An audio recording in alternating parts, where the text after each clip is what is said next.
Muy buenos días. Este día vamos a hablar acerca de las etapas del proceso penal acusatorio adversarial, pero de manera muy específica acerca de la primera de ellas, que es la etapa de investigación. La investigación está orientada a poder obtener datos que hagan probable dos cosas fundamentales. Por un lado, la probable existencia de un hecho que la ley señala como delito en el catálogo de conductas que se encuentran establecidos en las leyes penales y por otro lado, datos que hagan probable la comisión de una persona en su participación, perpetración, preparación, es decir, las distintas etapas y momentos de la comisión del delito. En este sentido es importante establecer que esta etapa de investigación está orientada a poder esclarecer los hechos. Bajo ninguna circunstancia está pensada en fabricar delincuentes o en observar como una parte de persecución, objeto de persecución al imputado, ni tampoco asumir que el papel de la víctima es justamente tal, que son algunos de los principales prejuicios que se presentaron durante el sistema inquisitivo. Presumir fundadamente que el imputado era el malo y presumir fundadamente que la víctima era el bueno. Y entonces a partir de ahí darle un trato discriminatorio a uno u a otro. O incluso asumir que el trabajo del Ministerio Público era acusar al imputado. En este caso queremos aclarar que el verdadero sentido de la etapa de investigación es obtener datos y que si estos datos hacen probable la existencia del delito y quién lo cometió, entonces ejercer acción penal. Pero de no ser así, entonces deben aclararse los hechos de modo tal que si existe un delito hay que seguir investigando. Pero si no es así, entonces que la carpeta se cierre bajo las pruebas documentales y científicas que así lo consideren. Por ello, tanto el artículo 211 como en el artículo 307 del Código Nacional de Procedimientos Penales se establecen las dos principales etapas de esta etapa de investigación. Primero, la investigación inicial y segundo, la investigación complementaria. La primera de ellas tiene como objeto que el agente del Ministerio Público, conjuntamente con el papel activo de la víctima, con el perito, con el policía, con el primer respondiente y con todas aquellas autoridades que de alguna forma poseen información relevante para el esclarecimiento de un hecho, proporcionen datos y estos permitan irlos engrosando a la carpeta de investigación. La carpeta de investigación es el documento formal a través del cual nosotros documentamos, a través de la documentación escrita, a través de la fijación documental escrita, que existen datos que hacen probable la existencia de un delito. ¿Y quién lo cometió? Insisto. Ahora bien, esta primera etapa de investigación, la investigación inicial, inicia con la denuncia, la querella o un requisito equivalente. No olviden que debemos incluir o pensar que la denuncia es un acto procesal, es un acto del procedimiento, que por medio del cual cualquier persona tenga o no relación directa, tenga o no interés jurídico en la causa que aquí se ventila, ponga en conocimiento de una autoridad, no necesariamente del Ministerio Público, de la probable comisión de un hecho. De modo que la denuncia puede venir de cualquier forma, por medio de una llamada telefónica, de forma anónima, a través de un correo electrónico, por medio de un mensaje de texto, a través de un WhatsApp, a través de un papel escrito a mano de forma anónima, es decir, cualquier manera, siempre y cuando se le haga llegar a la autoridad que pone en conocimiento de esta un hecho que tal vez pudiera llegar a constituir un delito. Es justamente de esta manera como entonces la denuncia tiene que ser corroborada por las autoridades. El primer respondiente, la policía, el Ministerio Público, tienen que abocarse a realizar diligencias para corroborar que existe un hecho y el hecho tiene apariencia de delito, como lo dicen en el Estado de Puebla. Por otro lado, si no es a través de la denuncia, entonces la querella. Dice el artículo 225 que la querella es la expresión de la víctima, el ofendido o quien legalmente les represente, por medio del cual se le hace saber formalmente al Ministerio Público que se desea se inicie una investigación penal. En caso de encontrar un responsable, éste reciba la sanción y que se le repare el daño pertinente. Nótese entonces que la misma definición establece quién puede formular una querella. Serán las legislaciones, los códigos penales quienes establezcan qué tipo de delitos se persiguen por denuncia y qué tipo de delitos por querella. Por ejemplo, en el estado de Tlaxcala existe un artículo que define cuáles son los delitos que se persiguen por querella y por exclusión, todos los que no aparecen contemplados en este catálogo tendrán que ser investigados a través de una denuncia y con ello el requisito de procedibilidad. Ahora bien, cuando hablamos del requisito equivalente, la mayoría de la gente piensa en un reporte a 911, en una llamada o denuncia anónima, y no es el caso porque, como ya dijimos, esas son formas de la denuncia. En este caso estamos hablando de la detención en flagrancia, la del caso urgente. Nos referimos a situaciones donde ocurre una localización, descubrimiento o aportación, momentos que inician la cadena de custodia.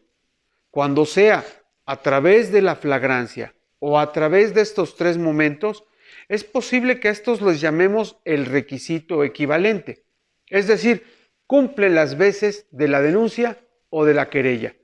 Recuerde que el artículo 16 constitucional establece como requisito de inicio para una investigación penal que se cuente con estos dos elementos.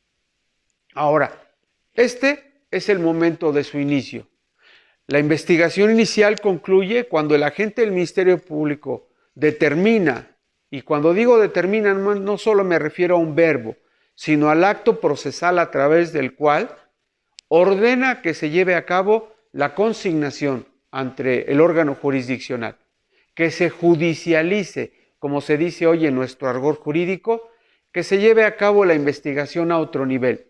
Se turne la actuación a un juez de control para que éste valore y entonces pues se pueda proceder a la citación, a la detención, a la expedición de una orden de búsqueda, aprehensión y detención y en todo caso continuar con el proceso penal, si no es que también esta consignación se hace con detenido, lo cual iniciará desde luego los plazos constitucionales para poder llevar a cabo la etapa complementaria, de la cual hablemos a continuación.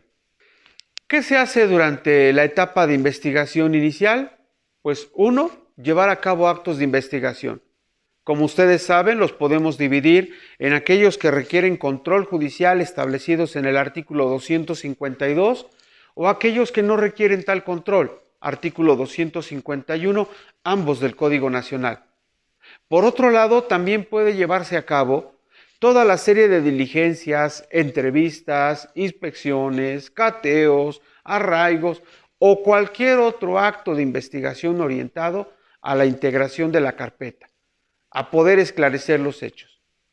Dicho sea de paso, también es posible, por qué no decirlo, buscar formas alternas de solucionar el conflicto, como son los acuerdos reparatorios o la suspensión condicional del proceso. Es probable que el agente del Ministerio Público pueda cerrar anticipadamente la investigación o terminar la investigación o dejarla en suspenso a través de mecanismos como la facultad de abstenerse de investigar o, en otro caso, el archivo temporal o determinar el no ejercicio de la acción penal si a criterio suyo considera que no se reúnen los datos suficientes que hagan posible la existencia de un delito. También, el Código establece que durante esta etapa es posible establecer a favor de la víctima medidas de protección, que están bajo la facultad del agente del Ministerio Público poder dictarlas, no perdiendo de vista que éstas tienen el carácter de provisionales, excepcionales, temporales y ajustadas a las necesidades, según el riesgo. En esta etapa se recaban datos de colaboración con otras instituciones, otras autoridades, que nos permiten incluso llevar a cabo la evaluación de los riesgos procesales, un estudio inicial para determinar si existe la probabilidad de que el imputado se sustraiga cuando éste ya fue detenido previamente en flagrancia o cuando fue puesto a disposición por alguna autoridad. En cualquiera de los casos, la intención es allegar de información e integrar la carpeta adecuadamente. En general, podríamos mencionar que estos son algunos de los principales aspectos de la etapa de investigación inicial. Ahora bien, hablar de la investigación complementaria consiste en hablar de la etapa donde se va a llevar a cabo una audiencia que se conoce con el nombre de la audiencia inicial, la cual podemos dividirla en 7 momentos fundamentales, que inicia cuando justamente el juez de control toma conocimiento de la causa penal una vez hecha la determinación por el Ministerio Público y consiste cuando la autoridad ordena el cierre de la investigación, una vez que se ha llevado el plazo complementario para la investigación. En esta etapa, un juez, el juez de control constitucional, será quien valore no solamente si existen datos que hagan probable la existencia de un delito, sino en este momento el funcionamiento, la actuación y el desarrollo de la investigación en su primera etapa de investigación. Es decir, se pretende establecer si el Ministerio Público ha velado por los derechos fundamentales, no solamente de la víctima, del ofendido, sino incluso del imputado. Se trata de establecer si la detención fue legal o ilegal, si los agentes aprensores realizaron su trabajo apegado a derecho, a los protocolos y desde luego a la ley. Es importante establecer que aquí se centra los hechos que le serán imputados a la persona señalada como probable responsable, además de establecerle un plazo constitucional para poder articular su defensa, generar su teoría del caso, contar con un defensor.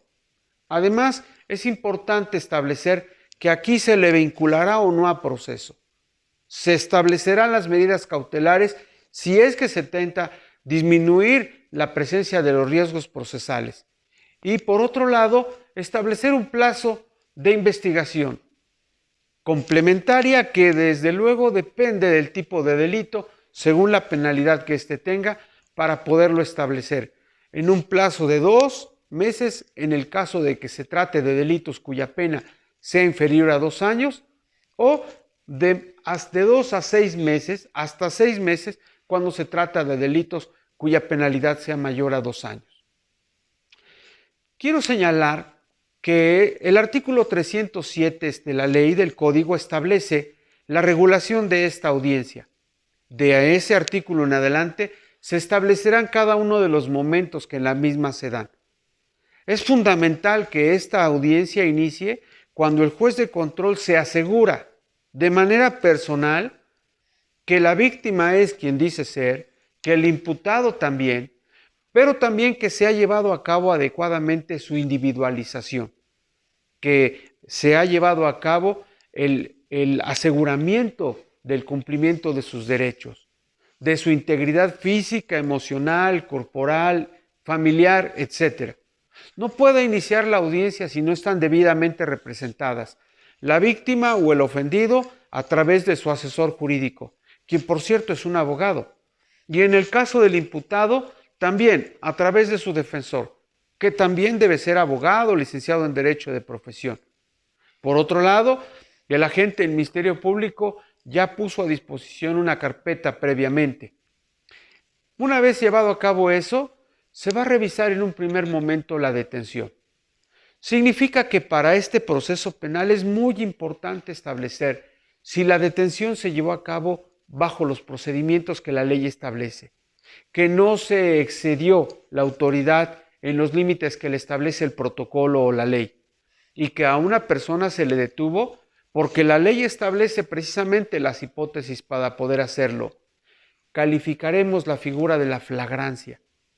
Esta figura tan controvertida que permite a las autoridades poder detener a una persona siempre y cuando se cumplan con los 2 supuestos establecidos en el artículo 146 en adelante del Código.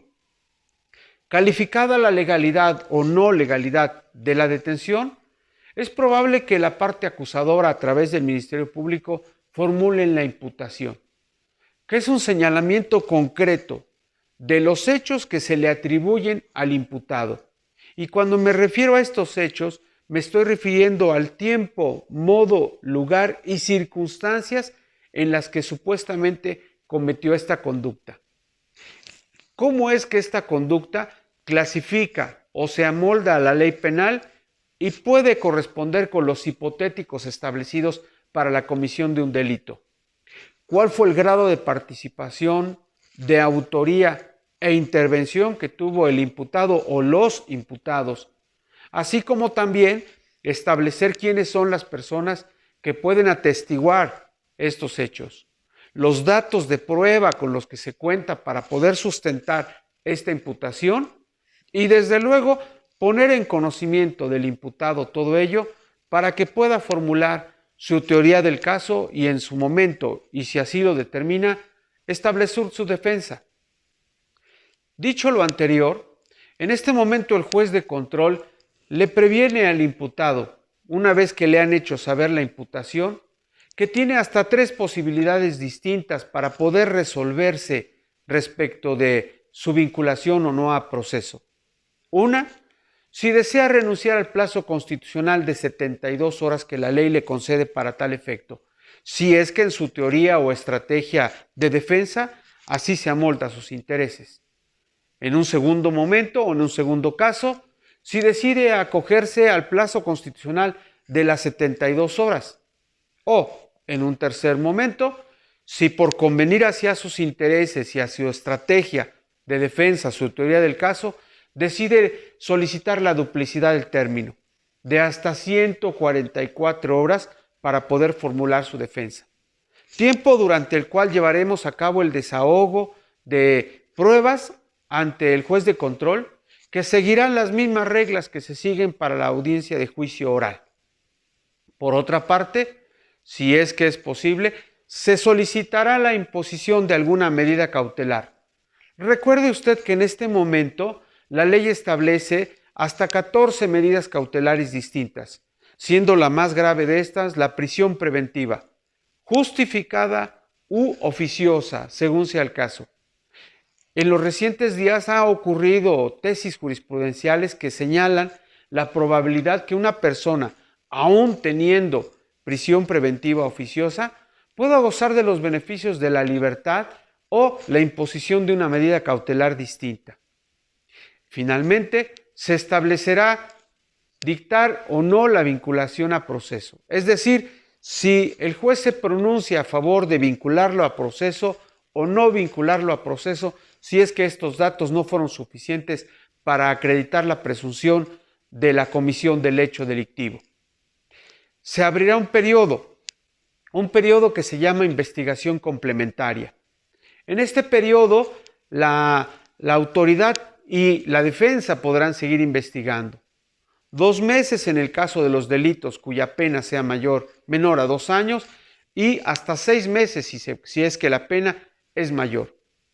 Es importante señalar, y lo dejé al final precisamente porque quería mencionar que en este sistema, una vez que se le formula la imputación al imputado, éste tiene el derecho constitucional a guardar silencio, si es que así obedece a sus intereses, y que este silencio no pueda ser considerado en su contra o como una presunción de aceptar el cargo o como una presunción que le permita al juez presumir que tiene cierto grado de comisión o de realización en la conducta delictiva. La cláusula Miranda, el derecho constitucional a no autoincriminarse o a guardar silencio si es que conviene así a su estructura. Pero si también considera importante, tiene derecho a declarar, a manifestar delante del juez de control lo que considere respecto de los hechos que le acaban de ser imputados. Y en caso de ser así, que esta declaración le pueda ser tomada o bien a través de preguntas expresas formuladas por su defensor o bien de forma libre y espontánea, que él manifieste lo que a su criterio considere importante agregar con fines de la investigación, sabedor desde luego que cualquier cosa que pueda mencionar pudiera ser utilizada indebidamente en su contra. Este momento procesal es fundamental y es básicamente el parteaguas entre el sistema anterior y el sistema acusatorio adversarial actual. Ambas etapas, la investigación inicial y complementaria, forman parte de una misma etapa de investigación. El objetivo es esclarecer los hechos. El objetivo es que se sienten las bases sobre las cuales versará posteriormente el proceso. Su objetivo es proteger al inocente y que en caso de que exista un culpable, éste no quede impune. Aquí no fabricamos delincuentes, tampoco se fabrican datos. Por ello, si algo caracteriza esta etapa es la transparencia. El agente del Ministerio Público tiene la obligación de la lealtad, lo que significa poner a la vista de la defensa todas las actuaciones procesales que considere pertinentes y que se han llevado a cabo dentro de esta investigación. Además de que el juez velará en todo momento porque se respete un principio con el que yo quisiera terminar esta intervención. Antes de mencionarlo, quisiera recordarles que pueden consultar todos estos datos en el canal o en el portal que para tal efecto se han creado. Y, refiriéndome al final, la presunción de inocencia. No podemos olvidar que en la investigación se toma como pilar fundamental toda persona es inocente mientras no se pruebe lo contrario. Muchas gracias.